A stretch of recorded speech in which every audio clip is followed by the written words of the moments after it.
ઊંચું ધ્વનિ। બોટાદ માર્કેટિંગ યાર્ડમાં નજીક આવેલા કરદા હળદડ ગામે આમ આદમી પાર્ટી દ્વારા ખેડૂત મહાપંચાયત યોજાઈ હતી, જેમાં રાજુભાઈ કરપડાની આગેવાની હેઠળ ગામના ખેડૂતોએ, પાર્ટીના કાર્યકરો અને હોદ્દેદારોએ મોટી સંખ્યામાં હાજરી આપી હતી। લગભગ 2000થી વધુ લોકોએ ઉપસ્થિતિ નોંધાવતા મહાપંચાયત વિશાળ બની હતી। ઘટના સ્થળે પોલીસ કાફલો પહોંચતા પરિસ્થિતિ તંગ બની ગઈ હતી અને લોકોને વિખેરવાના પ્રયાસ દરમિયાન પરિસ્થિતિ ઉગ્ર બની ગઈ હતી।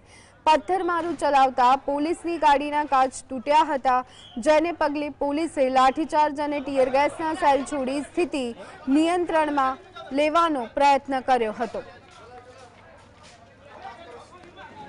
નમસ્કાર સાથીઓ, જય કિસાન।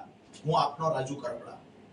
બોટાદ માર્કેટિંગ યાર્ડમાં ખેડૂતો જે બે માંગણીઓ લઈને ગયા હતા, એ માંગણીઓ લેખિતમાં બાહેધરી આજ દિવસ સુધી ચેરમેનને ન આપી, જેના કારણે માર્કેટિંગ યાર્ડની અંદર જે ખેડૂતો ધરણા પર બેઠા હતા, એ ખેડૂતોને પોલીસે ત્યાંથી દંડા મારીને હટાવી દીધા। પોલીસ દ્વારા કહેવામાં આવ્યું માર્કેટિંગ યાર્ડની અંદર ખેડૂતોએ બેસવાનું નહીં। અમે લોકોએ નક્કી કર્યું કે આપણે કોઈને ડિસ્ટર્બ નથી કરવા।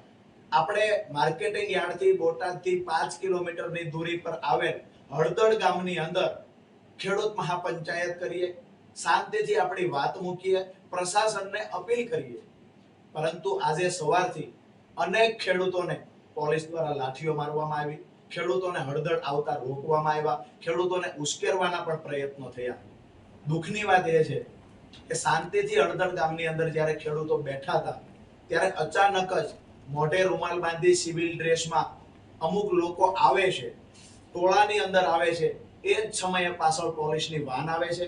જે લોકો મોઢે રૂમાલ બાંધીને આવ્યા હતા, એ જ લોકો પથ્થર લઈ, અમુક લોકો ખિસ્સામાંથી પથ્થર કાઢે છે અને પોલીસની વાન પર હુમલો કરે છે।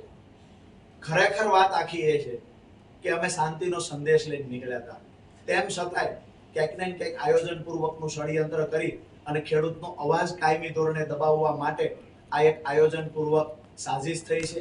હું તમામ ખેડૂતોને વિનંતી કરું છું, હળદડ ગામના ગ્રામજનોને વિનંતી કરું છું કે ગાંધીના ગુજરાતમાં હિંસાનો રસ્તો ક્યારેય આવકાર્ય ન હોય।